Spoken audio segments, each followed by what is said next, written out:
Today I'm trying to define Isekai as a genre, so grab a piece of cola, grab a drink of popcorn, lean back in your chair and enjoy the long ride. Or maybe not so long, I will know when I'm done editing the video.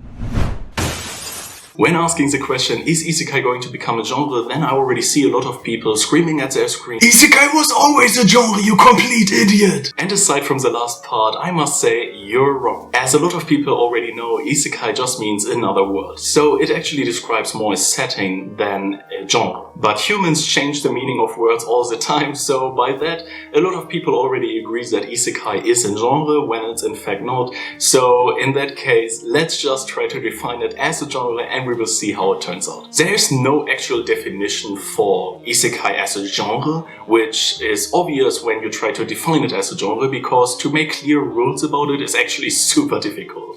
So I tried my best here and came up with the following idea. Does everything which includes another world fall under the Isekai genre? Obviously not, because that would include things like, for example, Fate, Bleach, or even Dragon Ball Z. The whole Frieza arc is happening in another world, so in an Isekai, which would make it an Isekai if we would say that everything including another world would be an Isekai. So obviously not everything with another world is automatically an Isekai, otherwise a lot of sci-fi shows out there would be an Isekai. I think that the main story has to develop either in or around the Isekai in order to fall under the criteria of being in the Isekai genre. But if the main story has to develop in or around the other world, then does it mean the characters have to be transported to another world? And I think yes, of course, in some way or another the main characters of the show have to be transported into another world, which in that case would not mean a reincarnation is needed, because in shows, for example, like Inuyasha, Restaurant to Another World, or even Death March to Another World, the characters don't need to die in order to be transported into another world. What about shows like Darling in the Franxx, for example? Because the main story of Darling in the Franxx actually develops around another world because the other world is attacking Earth. And in the end of the show, they are traveling to another world, which would mean that both criteria would be fulfilled. So is Darling in the Franxx an Isekai? I think we all can agree that Darling in the Franxx is not an Isekai. It is more like a perverted sci-fi show. So with what idea do we come up to exclude Darling in the Franxx from this criteria? And I think that the Isekai itself has to be shown in the show. So the characters have to be shown in the other world in order to make the show fall under the Isekai genre. All of that brings us to the most difficult question here. And this is shows like Kuma Kuma Kuma Bear. In this show, the main character is playing a VR game, and within the game she gets transported into another world. The clue here is that she is acknowledging the new world as reality and not as the VR game she was playing before. So this show would obviously be an Isekai. But what about shows like Sword Art Online or Bofuri? For some reason everyone just acknowledges Sword Art Online as an Isekai, so we will leave this show aside for the moment and just concentrate on Bofuri. Is Bofuri an Isekai is actually a really difficult question to answer, because in the show they actually stayed really clear that this is more like a slice of life sci-fi show where a bunch of girls are playing a VR game which is about fantasy stuff. So it is actually not really falling anywhere near to the Isekai genre. It is more falling to the slice of life sci-fi part. Because they're playing a VR game, so a virtual reality game, it actually gives the question, is a real world needed to make an Isekai? And if yes, what makes a real world? What makes the world real? Before we are trying to question reality itself here,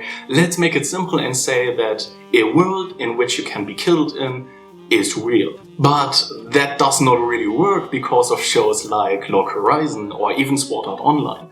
Because even though in Sword Art Online everyone says that this is what the show is all about, it actually is just true for the first part of the first season and for only one character in season 3, 4 and most of 5. So it's actually not really working for that part here. What if we just say screw reality and we will just acknowledge every world which is either real or virtual as an Isekai, and as such everything would fall under the Isekai genre? And that brings us actually back to Bofuri and is a question if Bofuri is an Isekai or not. So I asked Twitter and got this result here.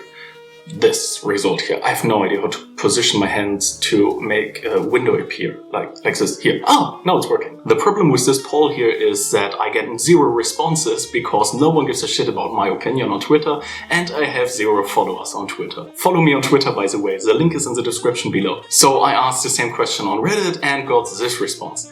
And the thing about Reddit is that no one gives a shit about who you are, so it's perfect for me. I think the actual question we have to ask ourselves here is now, do we include virtual worlds or not? Because if we do so, what about shows like MMO Junkie, for example? Because in MMO Junkie, the story is basically developing around the characters in this virtual world. What is actually the big difference between Bofuri and MMO Junkie? Because in both shows, we basically get to see what is happening inside of the game they are playing in the show. So the answer to this question is obviously VR. Because in Bofuri they are playing a full dive VR game, and in MMO Junkie they are just sitting in front of their computer playing the game. But what is it about VR that makes us think that we can just include it into the other world part? And I think the main part is the direct interaction. Instead of pressing buttons or clicking things, we actually have a direct interaction with the other world. The characters can directly interact with the other world even though it is just virtual. So would that mean that every single anime which is about a full dive VR game is automatically an Isekai? And when we go through all the ideas we already wrote down so far, then yes, every single one would be an Isekai. And I don't really like the idea. As you can see, it is actually really difficult to define Isekai with clear rules as a genre, because it is actually not a genre. So if we want to do that, the actual question you have to ask yourself is a full dive VR another world? Because if it is so, then yes, Bofuri would definitely be an Isekai, and so would Sword Art Online.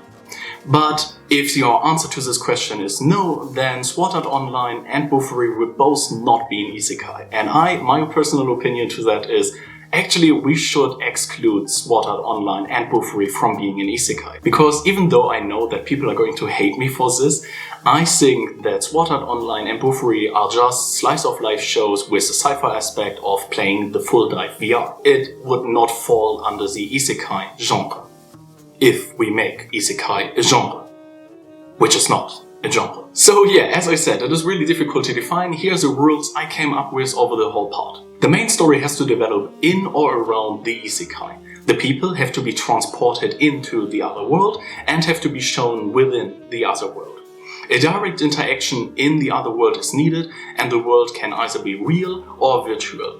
And in the end, you all have to ask yourself the question, would you accept a virtual world such as a full dive VR as another world? If so, then Sword Art Online and Bofuri would both be an Isekai. If not, then they wouldn't be an Isekai. Okay guys, in the end I just want to mention that of course I understand and I know what an Isekai is or what it is supposed to be, but all I'm trying to say here is that it is actually really difficult to define clear rules of something that is not a genre to make a genre out of it. So let me know what you think about the ideas I came up with in the comments below. Also, don't forget to hit the like and subscribe button if you liked the video, and see you guys next time.